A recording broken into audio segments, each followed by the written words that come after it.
And we're live again, dear people of the internet. Tonight we have a very, very special guest at our FestivalYA powered by Carturesti. She is an author who has been recently published in Romania as well through the efforts of Epica Publishing House. Her name is Caroline O'Donoghue, and she's from Ireland, which just happens to be my favorite country in the whole world. So probably I'm going to pester her about that a little bit. And I will try to briefly introduce her so that just in case you haven't had the chance to grab the book, read the book, read reviews about the book or anything else, you know what's in it. First of all, my name is Julia. I'm a translator and a journalist, and it's my honor to moderate this discussion again. And we have Caroline with us. As I said, she's an author, a journalist, and a very appreciated podcaster. And if you're curious to see what's all about, don't worry, because I'm going to ask her. So welcome, Caroline. Thank you so much for joining us tonight. Oh, thank you. You're so welcome. And I'm so glad that Ireland is one of your favorite countries because Romania is one of mine. Great. So this means we can, just in case nobody else takes the plunge, we can ask each other questions and everything will be fine. Okay, great. Okay, good. Perfect. That was my plan all along. So yeah, what I really wanted to say is that I didn't manage to finish the book either. I just got it last week.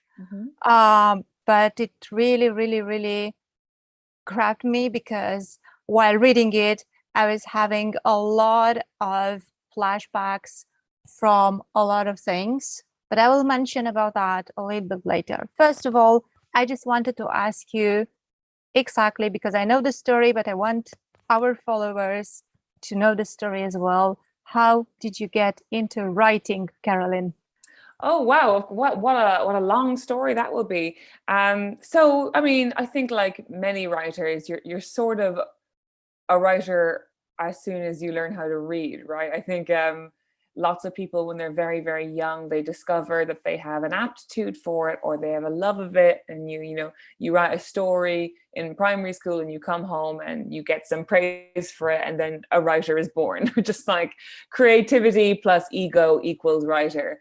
So I was writing from a really young age. And then when I was a teenager, probably when I was the same age as the kids in this book, really, my self-esteem, my self-confidence took a real plummet, I think, because very much like Maeve in the book, I didn't do very well at school. I just sort of didn't perform very well in those environments. And I sort of got it into my head that I was sort of too stupid to possibly be able to pursue that kind of career because it seemed like something that academics do and very cerebral people do.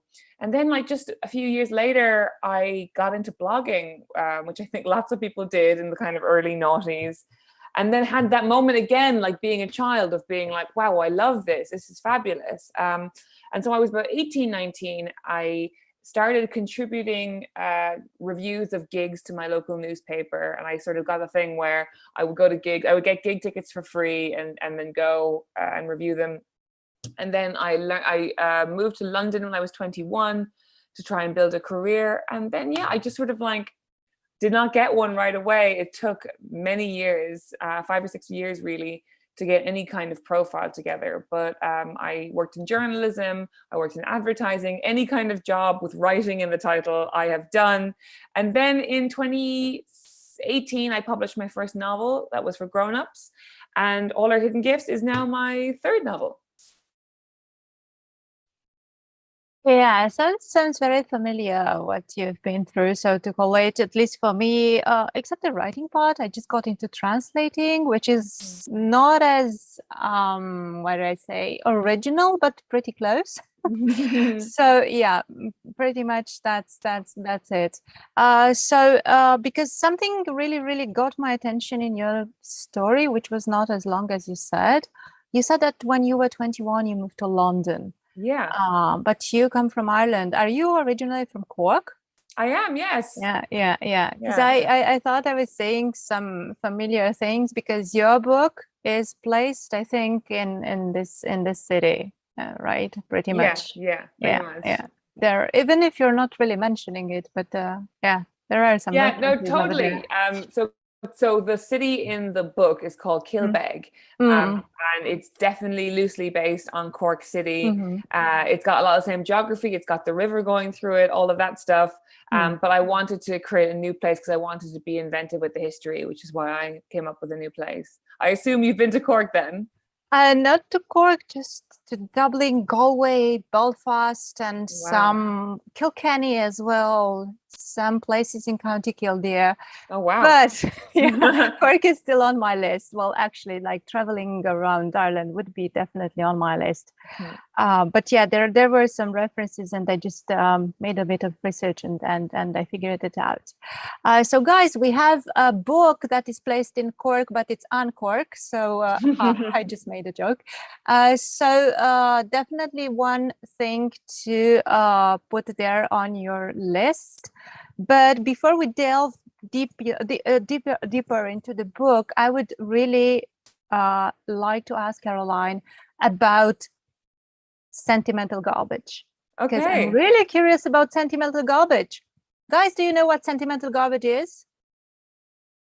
Simina says yes. Of course, Simina says yes, because Simina is also a podcaster. Right, Simina?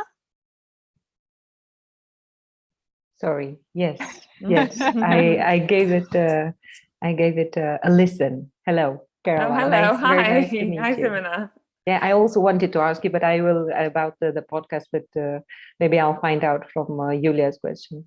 Sure. Maybe you just fill it in if I don't ask anything. So, Sentimental Garbage is indeed a podcast which Caroline started a while ago, and I would just like to maybe grasp a bit of the story behind it, because I know that it's been awarded and it's very successful, but I suppose that at the beginning it was just a tiny spark of something. Yeah, of course it was. Yeah, no, so it's been going since I think since 2018, and it started really because I was touring my first book, which was called Promising Young Women, and I noticed I don't know what sort of literary scene is in Romania, but definitely in the UK and Ireland, there is a very clear differentiation between literary fiction and commercial fiction. Literary fiction being, Zadie Smith or Sally Rooney or Ian McEwan, that kind of thing, like important books by important people. And then commercial literature is, stuff that you sell in supermarkets kind of thing. And it's generally written by women. It's generally for women. It generally has pink covers or like a picture of a high heel on the cover or something. And I realized that these were books that I grew up reading, and in a sense, they sort of taught me how to write, and they taught me various things about being a woman, and they were not getting any critical consensus. Like whether you think they're good or bad, even to consider something with an academic view is a way of giving respect to something. And it was a kind of a respect that these books weren't getting, and it really pissed me off because I was being asked whether I was sort of commercial or literary, and I actually was like, well, there's really no difference. And so I started doing this podcast about these books that I loved, that I felt like weren't getting the credibility they deserved. And then the longer I did it for, the more I realized I was like, oh, it's not just books.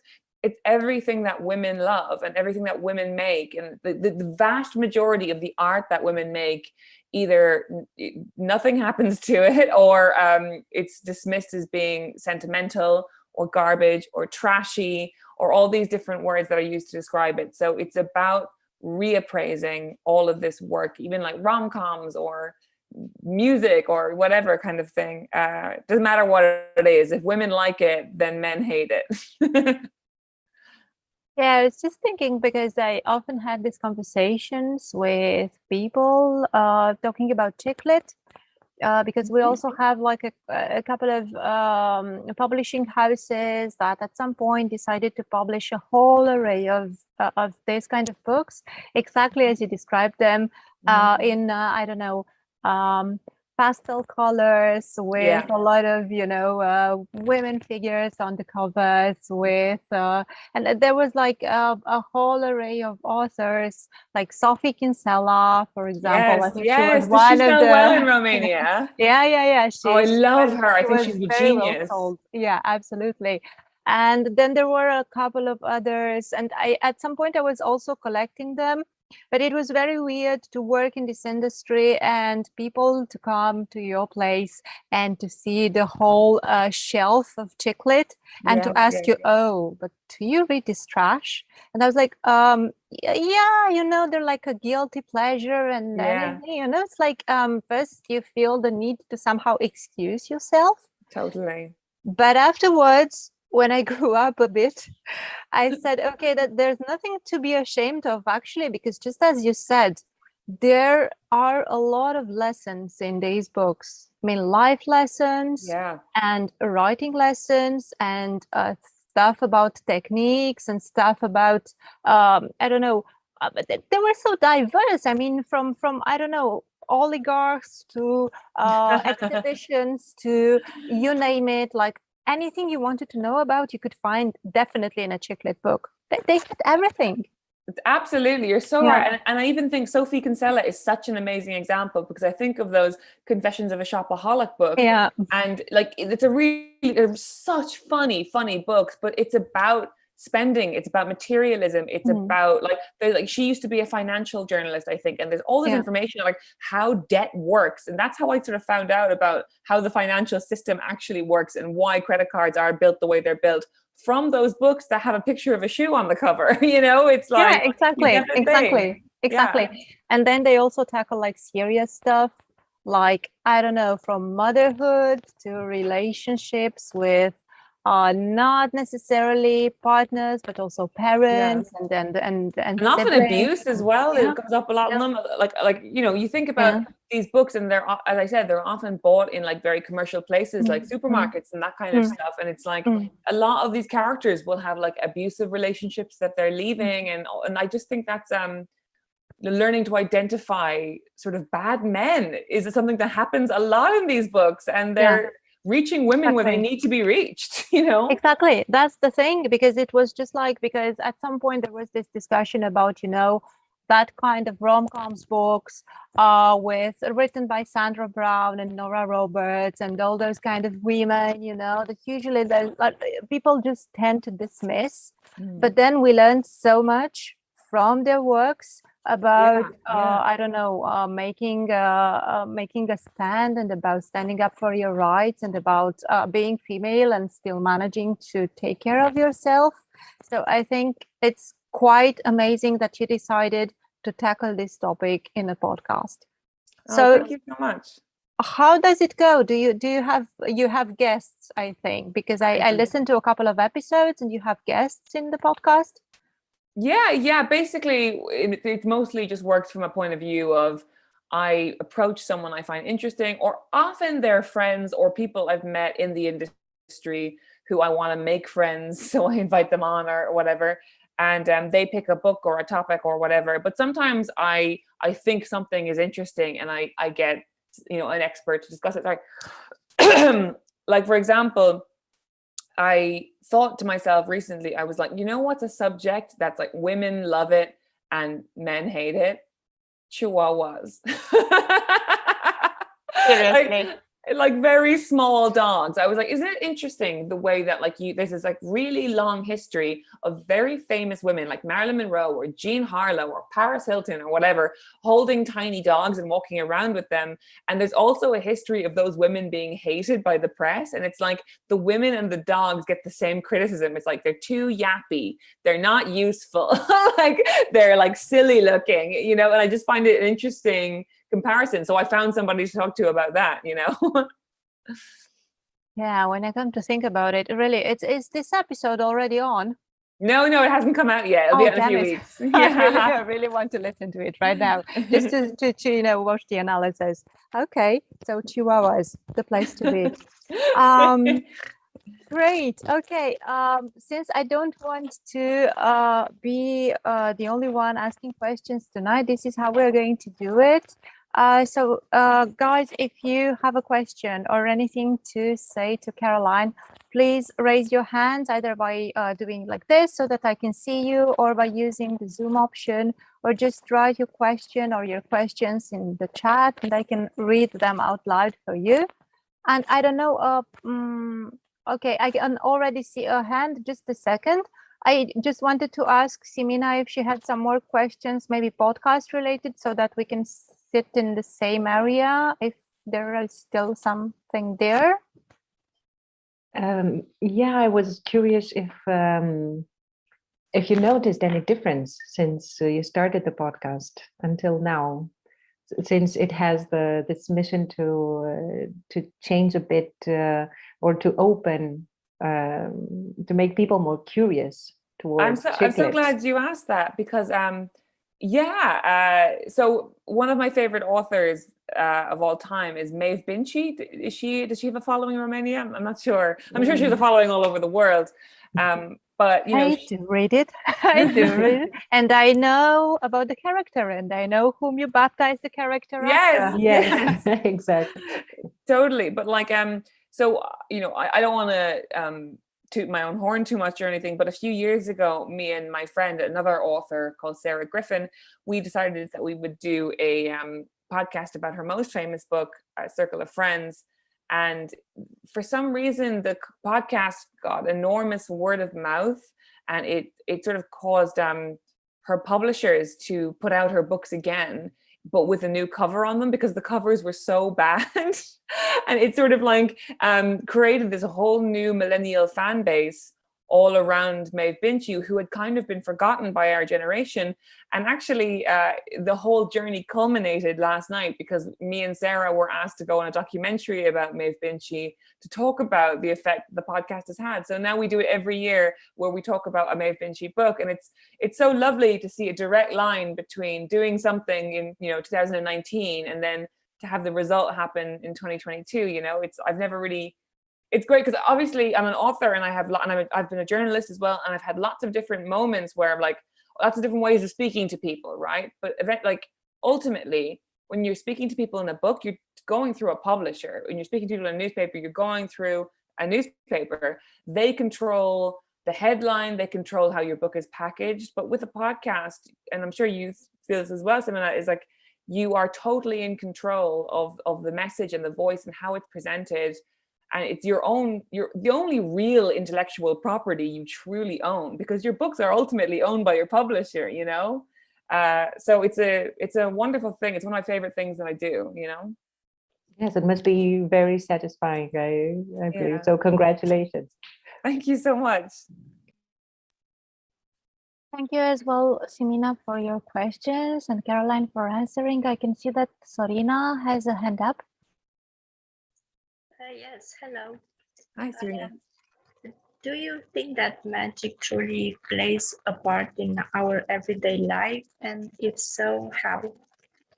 That's such a huge question, because it changes every day. Like the answer changes all the time. Like people often ask me, do you believe in magic? And the answer is often yes today or no today. Because I think like anyone's had sort of experiences that are, utterly inexplicable. And I think the reason that I, chose tarot in this book as being the, do you say tarot in Romania? Sometimes it's tarot. That is the way I've experienced sort of magic the most in my life, I think. I think maybe other people experience it through horoscopes or spells, but this seems to be the way that I connect with it. Like a story, for example, a day that I really did believe in magic. A few years ago, way before I was writing All Our Hidden Gifts, people kind of knew, people in the journalism industry sort of knew that I was into tarot cards, and somebody asked me if I wanted to interview a comedian for a YouTube video just using the tarot cards, right? And the comedian was late, and but I was really nervous because I had never met her, And I was like, okay, I generally read tarot for my friends. What if the vibe is weird, when I'm reading with this person? So I grabbed the assistant who was on set, like she was like maybe 20 years old kind of thing. I grabbed her and I was like, hey, like, you have a minute. Can I please just practice and warm up on you by reading your cards? And she was like, sure, of course. And so I was like, okay, what do you want to read about? And she was like, well, I just got this job and I'd really like to know what my future is like in this industry. And I'm like, sure.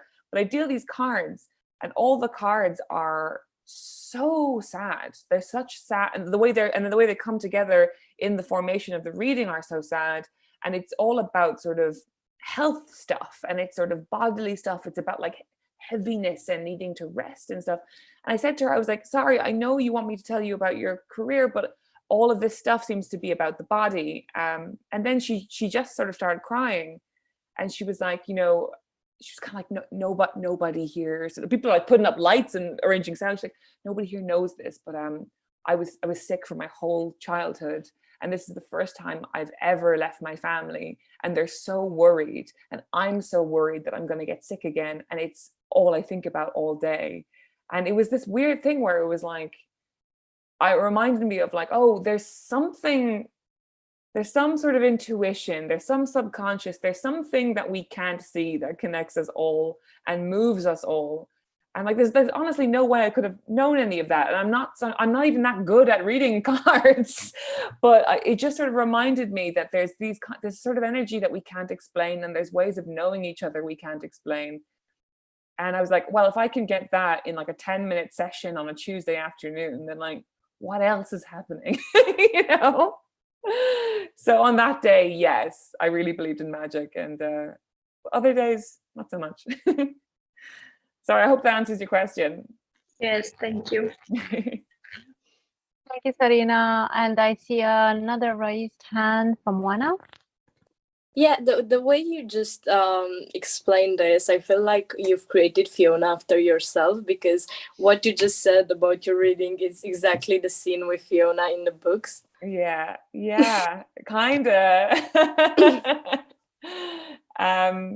Yeah, it is exactly like that. That's actually, I forgot about that scene. And yeah, I think that was basically the same thing that happened, where Fiona is this character who comes to Maeve, who's the tarot reader, and says, give me a reading about my career. And Maeve says, this has nothing to do with your career. This is about something else. So yeah, I guess it is sort of like that. But the weird thing about characters being sometimes people say like, oh, is the main character based on you? And the answer is every character is based on you, kind of thing. It's a bit like, when you have a dream, and even if you're dreaming about like your father saying something awful to you, it's not your father saying that, it's your projections of him, and therefore it is you, kind of thing. And so that is such an amazing thing about being a writer sometimes, is that it's almost like you split yourself into several different people. And like, Maeve is definitely the biggest one, but there's definitely a part of me that's Fiona as well, that like sort of loves to show off and is like super ambitious and likes to believe that their ambition will make up for any weakness that they have. And they're a bit like, if you keep looking at everything I achieve, you can't see how soft and vulnerable I am. So it's like, it's such a great thing about writing fiction, is that you can sort of stow little parts of yourself in every character, This might sound like a weird question, but I had this when I was studying in uni. But my tutor insisted that our characters sometimes tend to have a life of their own, so they don't react necessarily in the way you want them to react. Yes, totally. Did it happen to you to feel like their characters now have their own will when you were writing? Yes, but yes, definitely is the answer. But it's like hard to answer without giving spoilers for the second and third books. But to speak sort of vaguely, there were characters. I don't do this. There are characters that I had made up my mind were villains, right? Or I felt a certain way about them, or whatever. And then the more that I wrote them, like, okay, this is a little bit of a spoiler. So the main sort of human villain in the first book is this kid called Aaron, who's a Christian right-wing fundamentalist who is like against gay rights, against abortion, against birth control, against all these quite fundamental things that I believe in and that Maeve believes in. But for the second book, the more I was writing that character, and I was like, this kid is 21, you know, I was like, something awful happened to this person to make them this way. And writing what was the awful thing that happened to him.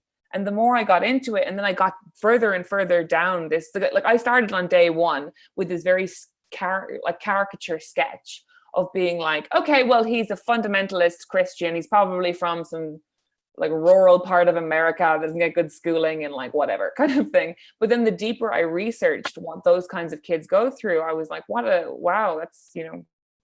Anyway, he just became a more fuller person. And because when he became a fuller person, he couldn't then behave like a normal villain behaves. And then he just started his own kind of journey, which happened, the second book is about a lot of that, actually. Thank you. Hi, Simina. Simina, go. Thank you. I couldn't find the sketchy hand. You were talking earlier about trying to make people lose the prejudice about chick lit.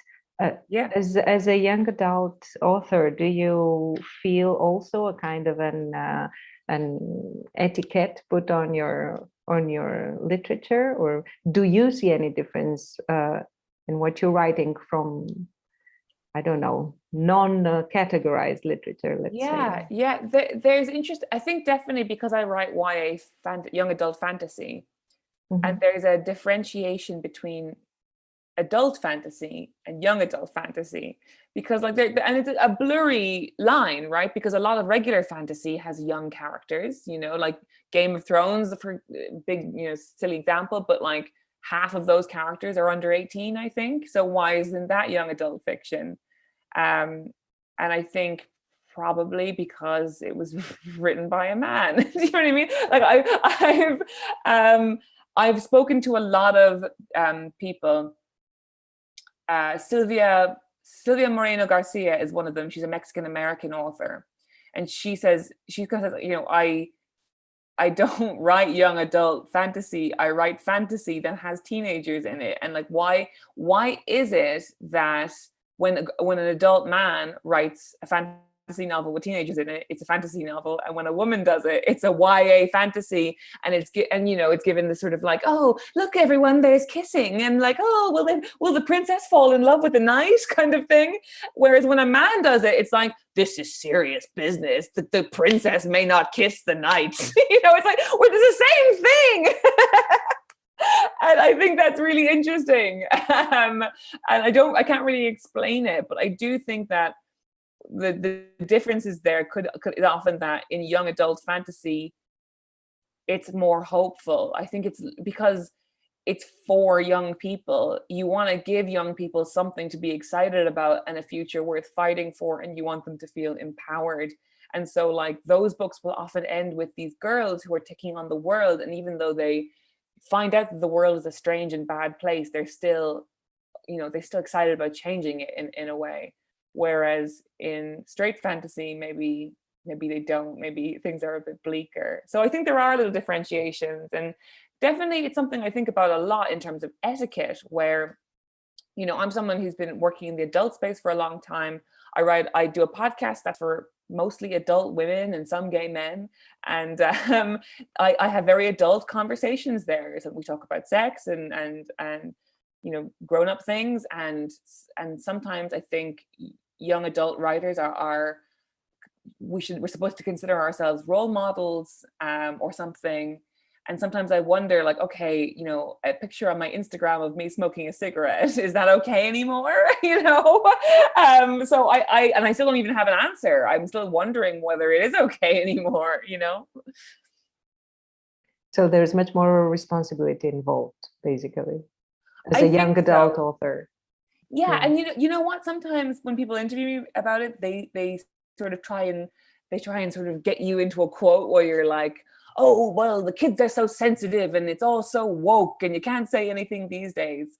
And it's a bit like, well, you know, if you're writing for really young people, like I've gotten letters from 11-year-olds who've read the book, you know, and it's like, there is a responsibility to include, you know, not perfect characters, not a perfect world, but certainly a representation of people that feels fair, you know, like, yeah, they're, I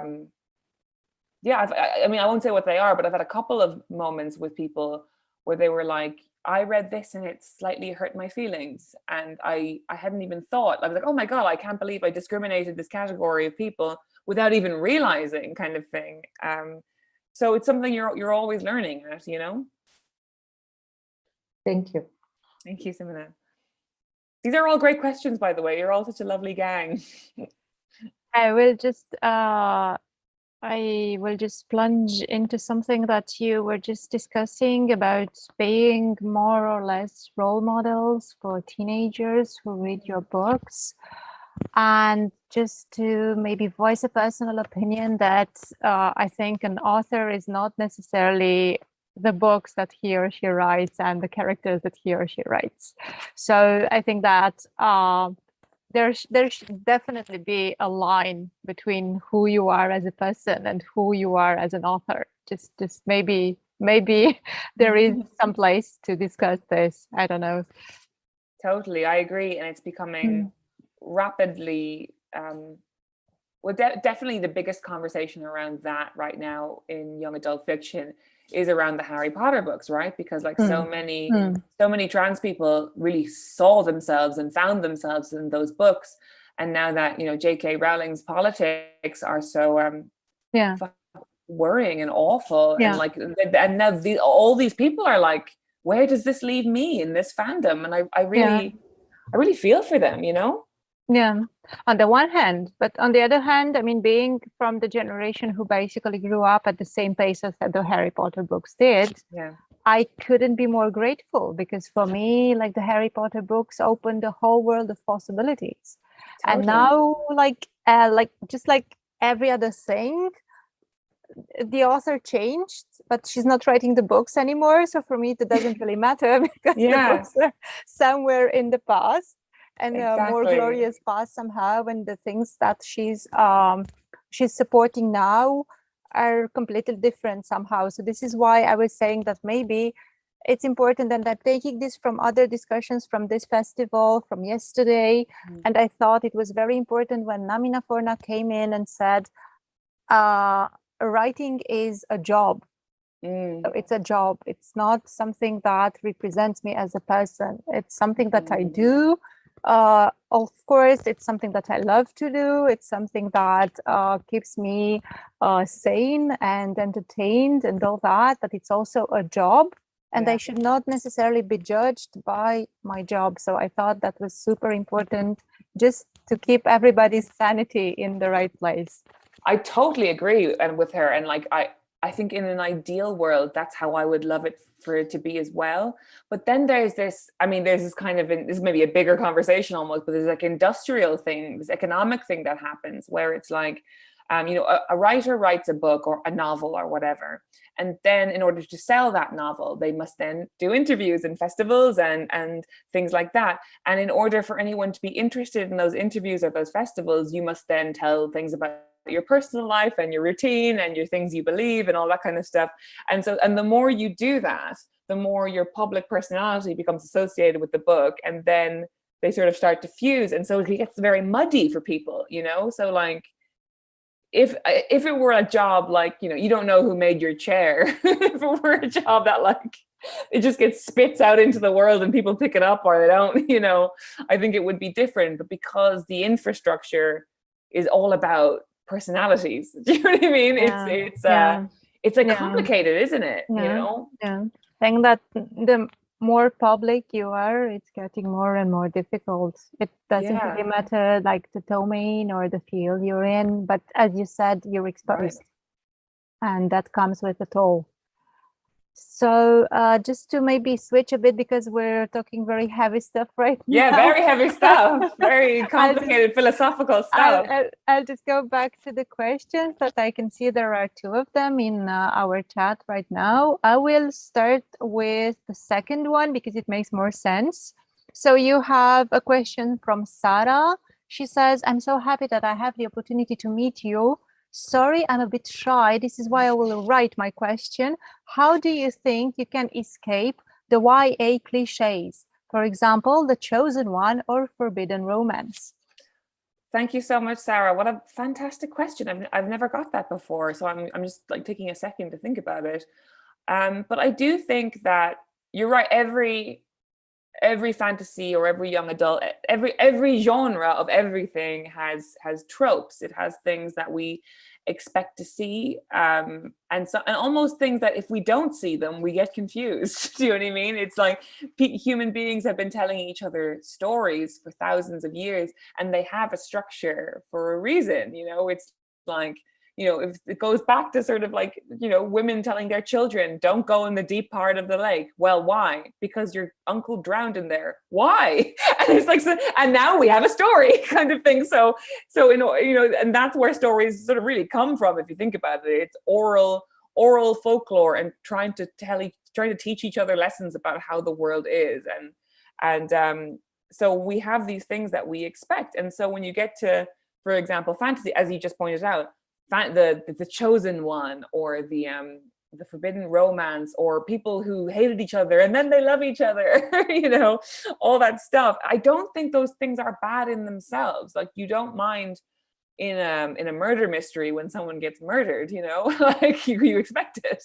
But I do think the way to get around this stuff feeling like predictable or boring or cliche is specificity.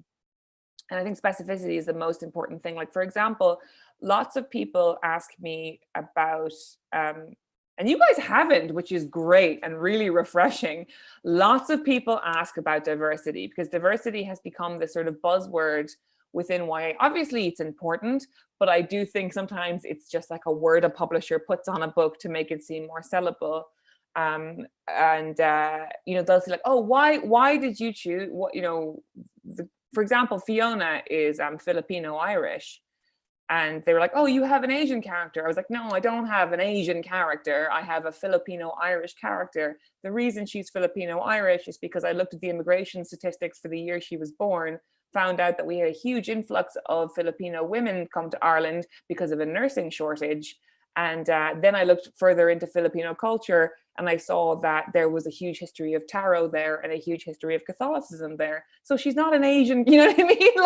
Like come on, you know? And so that's not exactly what you were asking about, but it's like, once you get so specific and you know the nuts and bolts and the grooves of every character and every scene, then suddenly a forbidden romance story isn't just a forbidden romance story. It's like, oh my God, it's Jessie and Derek, and Jessie likes maths and Derek likes donuts, and it becomes people you care about, and everyone's really real and tactile, you know.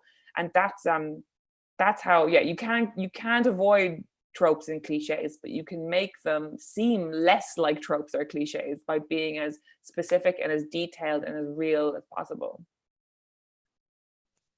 Thank you, Sarah. really like the way you reply to this, because I'm thinking that indeed diversity is a topic that we are all talking about. Everybody has an opinion or more opinions or something like that, and it's like super important in every kind of field, not just in writing but also in films and in music and in any kind of artistic representation. And I was just thinking that, for me, again, a personal opinion, a very important aspect of making things normal is to keep them normal. It's like to normalize things. That's so, you know, I'm going to use that. That's so good. It's like, just stop advertising that you have all this kind of, you know, diverse spectrum characters, and just I'm literally writing this down. So good. It's very good to say things when you're tired at night. So that's so exactly what I good. think, that it's so great that while reading the book, I was just thinking exactly that.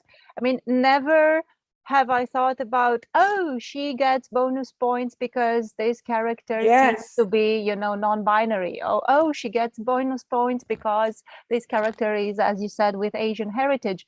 I was just thinking, honestly, how does he or she look like? Does Yeah. he or she have something like this or like that?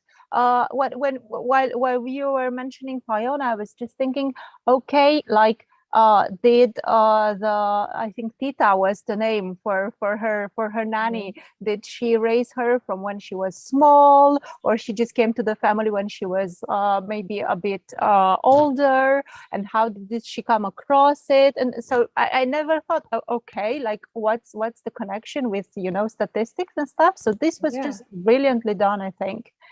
And because we are talking characters, you have another question in the chat. It says, who is your favorite character and why? Oh, wow. Good luck. I love them all. I really do. I have so much fun with them. And that's why it's so much fun. I'm now finishing the third book in the series. And I kind of can't believe it. I'm like, I have to come back and maybe tell the story from a different perspective or something. I do think Fiona is my favorite, just because, when you're writing a story that's essentially, to go back to tropes and cliches, a missing girl story. Like, the arc of the book is girl goes missing under mysterious circumstances, then she comes back. That's a 1,000 stories, but so when you're dealing with that, and you're dealing with Maeve and her guilt and the fact that she misses her friend and all this stuff, you need to have a character who alleviates all the depression, really, just how sad it is. And I needed there to be a character that Maeve could be with, and like a friend she could fall in love with and become obsessed with, the way you do with other girls when you're 16. Who almost, not quite, but almost makes her forget about how miserable her life is. And so I was like, okay, I have to do someone who's just really fun, who's like you want to hang out with. And then sort of Fiona came, and I sort of based her on a friend of mine called Tash, who's an actor. And yeah, I just, every time I'm with Fiona or with that friend, I'm always just so happy and light. And so I love it. I love her. I was thinking to ask you, but I'm not really sure how spoilerish that would be, but let's just try to see if we can skirt around it. Because just to bring a bit of context for the people who haven't read the book yet, there is a friendship between two girls, and it's Maeve and there's Lily, and at some point they sort of came apart. Because reasons. And now at some point, just as Caroline just said, Lily disappears, and Maeve believes that it's her fault. So this is one of the things that that is one of the first things that is quite important in the book, I thought. And I wanted to ask you, how did you feel about it? Like, is what Maeve feels for real? Is her really at fault for what happened, or what was the psychological thing over there? The one of the most important things for me about Maeve is that she really has behaved terribly. Like, whether or not she is responsible for the disappearance of Lily, it almost isn't the point. The point is that in this book, I think the girls are 16, and they've been best friends since they were 6. And a year previously, Maeve sort of saw the opportunity to get in with a more popular set, and as a result, she sort of started freezing out her oldest friend. And then when her oldest friend Lily wasn't kind of getting the picture quickly enough, she started outrightly bullying her and being actually vicious in a way that ordinary teenage girls actually are.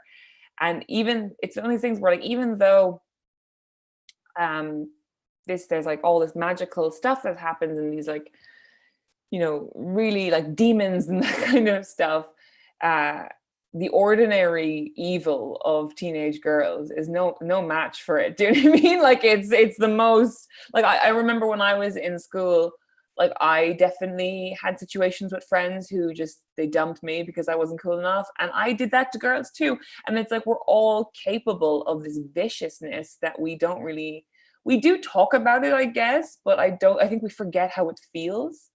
And so I wanted Maeve to have a genuine redemption story. Like I think in a lot of books where, I don't know, sometimes we in YA and fantasy, they talk a lot about like unlikable characters, you know, and like the importance of having flawed characters. And it's another one of those words like diversity that publishers just kind of love throwing out there. And when they say unlikable or flawed, they often just mean, oh, she has a sassy tongue and she's too determined. It's a bit like, you know, in a job interview when you say you're a perfectionist, you know, it's like, those aren't real flaws. Like I wanted her real flaw to be that she's an asshole. Like she's a real piece of work. Like she can be a real bad person. And the point of it being, you know, her redemption, you know?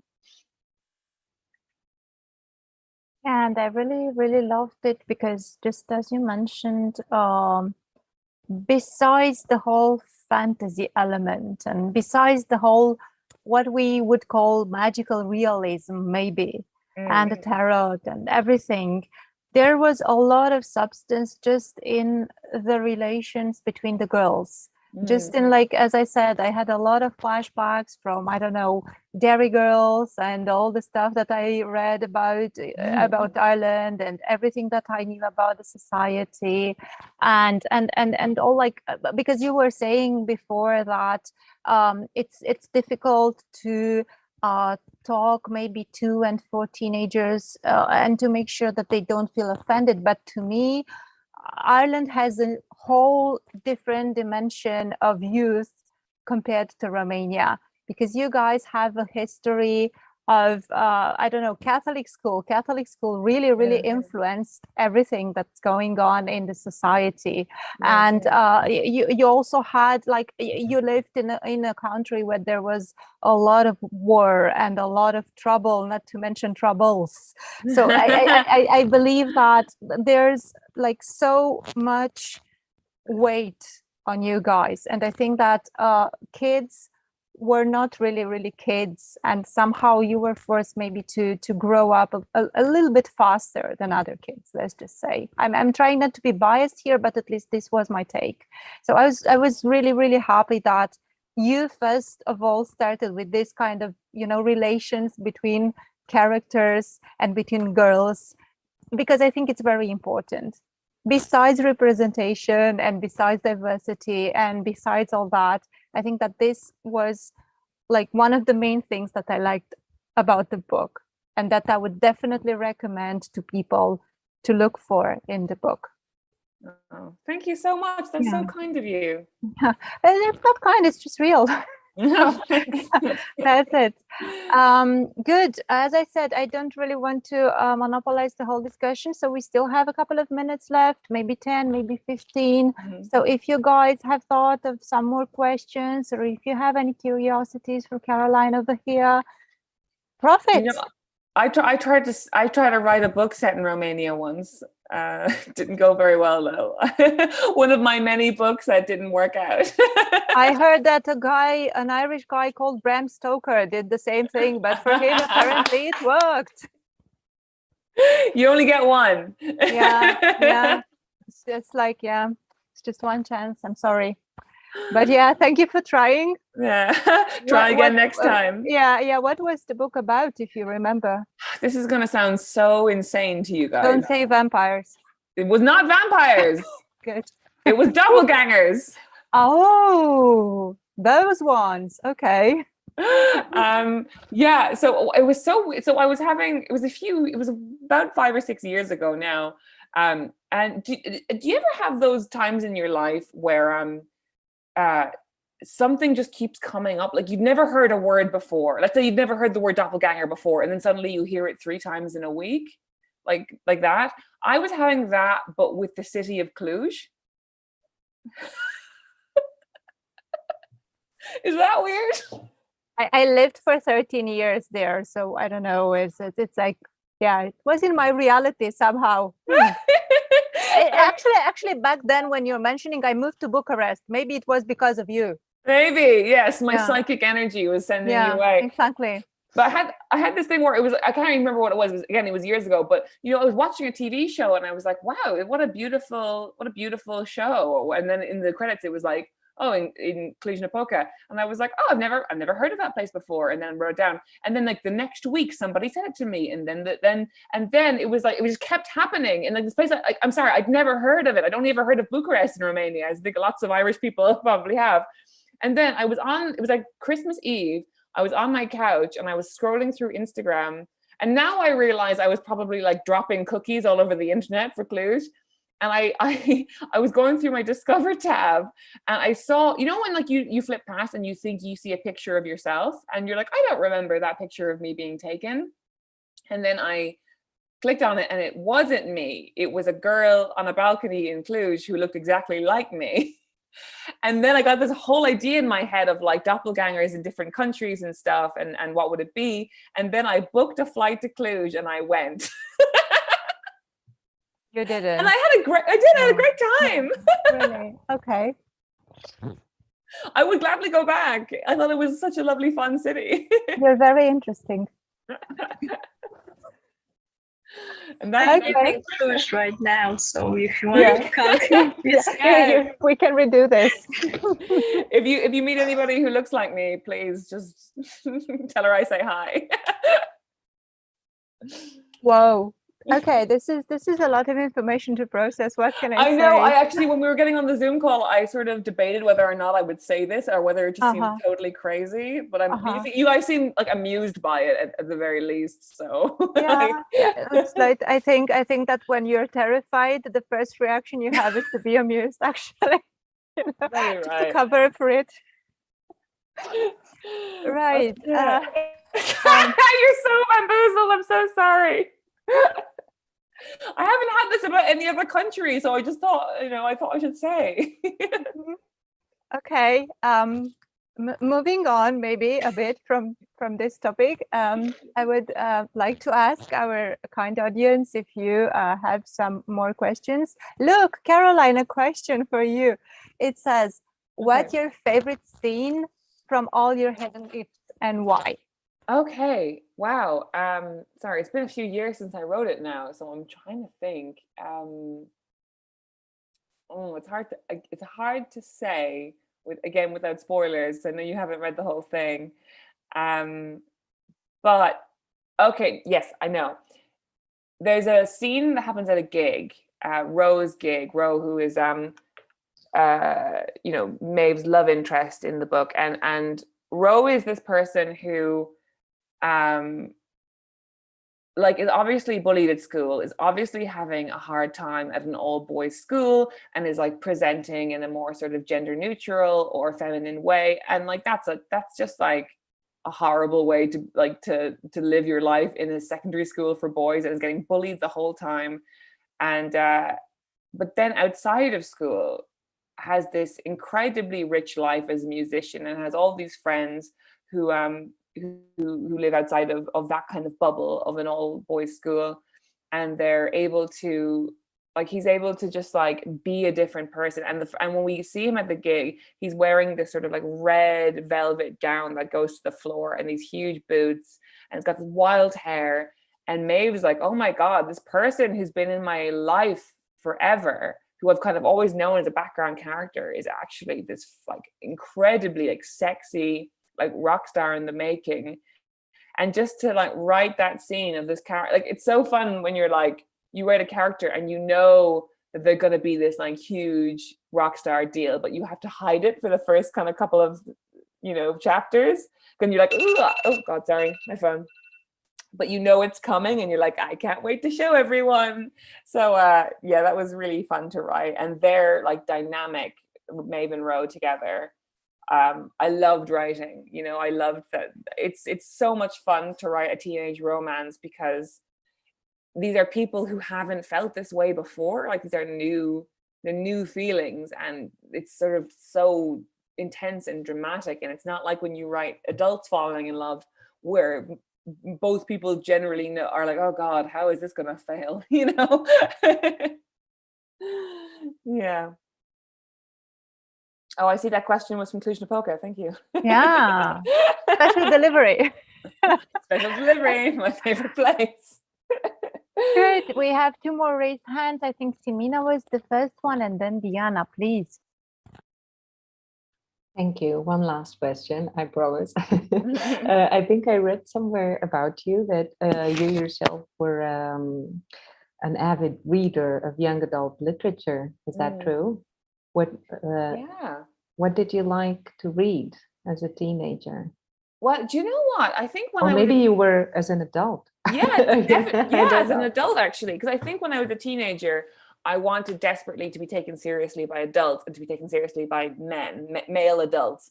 And I was trying to read like Hemingway and Jack Kerouac and F. Scott Fitzgerald. And I loved those books, and they were great books to fall in love with. And also the chick lit books I mentioned earlier. Like I didn't enjoy being a teenager really, so I just wanted to fast forward and read about grown-ups and pretend to be one. But then it was more when I was in my 20s and I was living in London, and it was a really hard time. It was like 4 or 5 years like earning no money in a city that doesn't want you there, that's so expensive, and trying to break into a profession where I had no connections. And it was just like hard. But like that was the years that I got so into young adult fantasy, because I just needed to escape. I needed to feel like there's a hopeful world that are, as I say, they're so often about young women who are trying to change the world or their world. And they're so heroic and dynamic, and they have magical powers. And I actually needed those stories more when I was 23 than I needed them when I was 16, you know? So when I first got my agent, I sort of said to her, I was like, you know, these are the books I love. I would love to write them. And she was like, no. Because, and she's a very, very smart woman. She said, you know, look, the way the industry was at that time, I think this was 2015, 16 when I met her, the Hunger Games and Divergent and those huge series, they had been finished for a few years, and the industry had responded they had chucked a lot of money trying to make copycat series, and most of those books didn't make their money back, and we haven't heard of. And so then the publishers went, okay, young adult fiction is dead. This is over for a while. And then for a long time, the cool thing, it wasn't young adult fantasy, it was young adult children dying. It was like kids with cancer. It was like, you remember The Fault in Our Stars and all that. It was all very gritty stories about real teenagers or real seeming teenagers. And I just didn't like any of that. And so my agent said to me, she's like, look, the industry is just not going for young adult fantasy at the moment.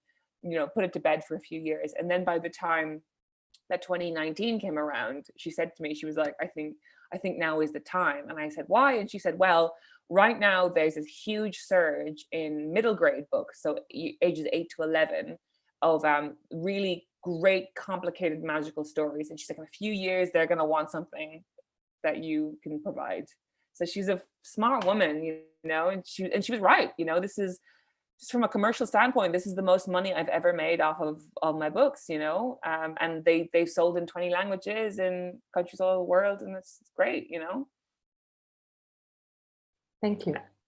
And Serena just asked, what books would you recommend of that genre, of the young adult fantasy?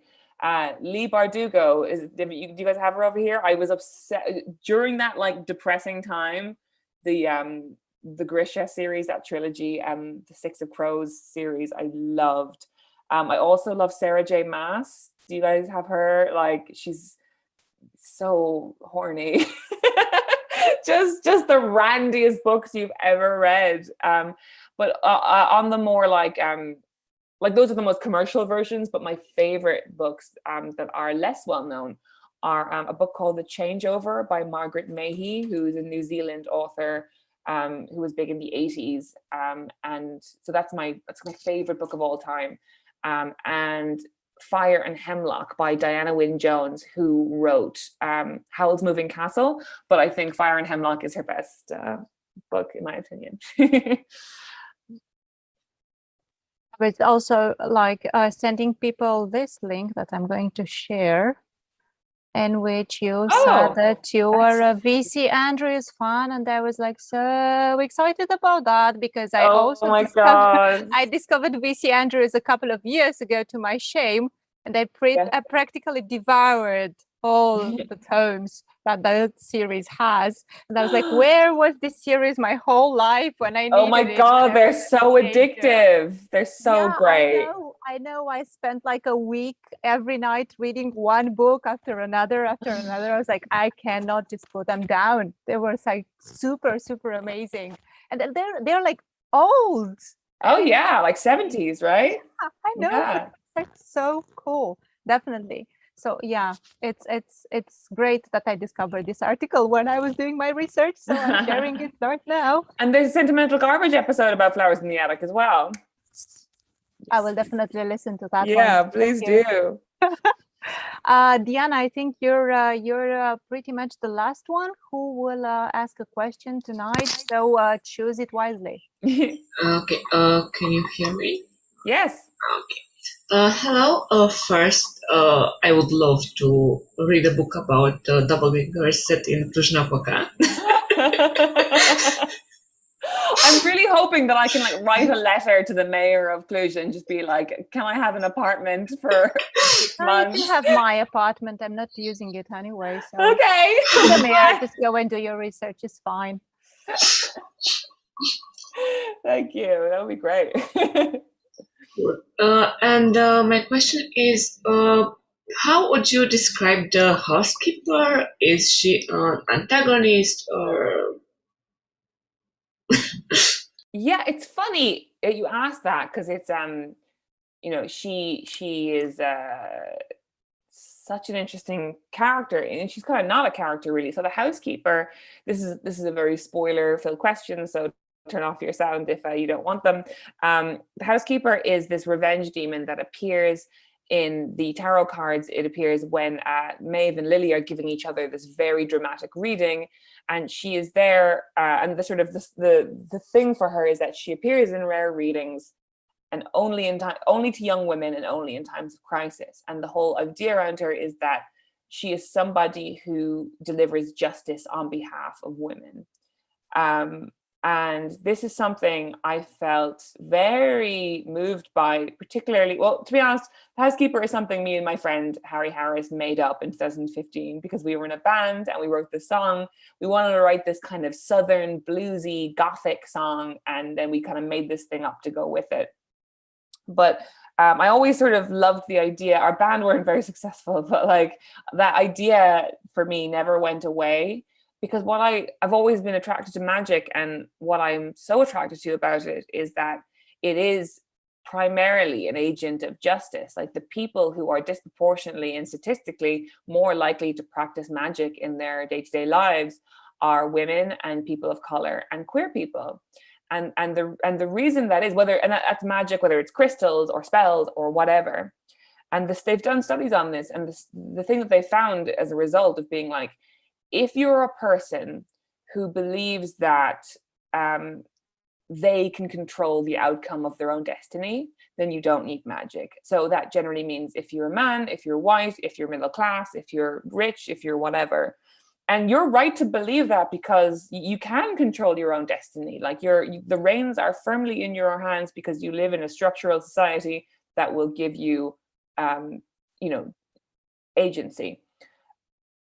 But with women, with people of color, with queer people, and especially if you're a combination of some of those things, you are right to believe that you are not in control of your own destiny, because you're not. Like the justice system won't serve you as well as it will other people. Like just basic infrastructure, you may not have access to basic healthcare, all that kind of stuff, depending on where in the world that you live.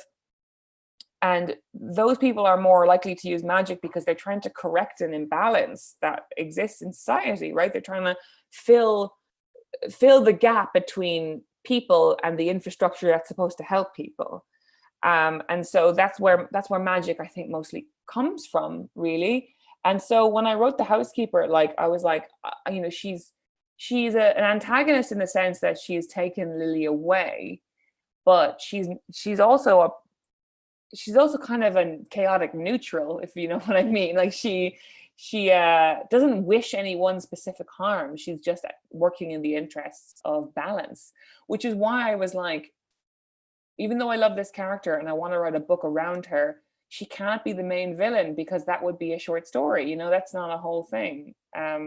So that's why I had this whole thing of like, when you call the housekeeper, again, this is a spoilery answer, if you call the housekeeper, you upset a balance, because you're like basically you're buying some magic, and then there's a kind of a ledger that becomes imbalanced, and that imbalance that is created leaves all this space for the sort of predatory, you know, right-wing cults to sort of come in. It's kind of complicated, but yeah. So she's not an antagonist. She is chaotic neutral, you know. Okay, this has been really one of the best events that I've done for this book. I feel like every question I've had has been so unique and so thoughtful, and it's only proved to me how much I belong in Cluj. I was just sure that you were going to say that. It's because we're connected psychically. Beware of the doppelganger. Whoa, okay. It was quite a trip for me as well, and I would like to thank everybody who joined us, and especially to thank Caroline, because she was the initiator. She started the fire, she wrote the book, and as you might have heard if you were paying attention, there are books, not just one book. So you're in for a trip, you're in for a ride. And the book has magic in it. It has tarot cards. It has vengeful characters. It has a lot of diversity, our new favorite word. And it definitely can take you places. So I would like to thank Caroline, first of all, because she wrote it. And then to thank the publishing house, because they decided to translate it into Romanian so that we can benefit from it as well. And then to thank everybody who was present here tonight, because for me, it's just the perfect event, as you said, Caroline, to get people to read the book. And then we can have another one and another one. And then you come to Cluj and to write about doppelgangers. And then everybody's the happy. Dream. There you go. Guys, you have in front of you the female version of Bram Stoker. I didn't say it, you said it. Also, can we put that on the book maybe? Yeah, absolutely. When you write it, I'll write it on the cover. Okay. Promise. Thank you so much, guys. Have a great evening. Thank you. You were Bye amazing. now. Thank you. Bye. Bye. Bye. Thank you.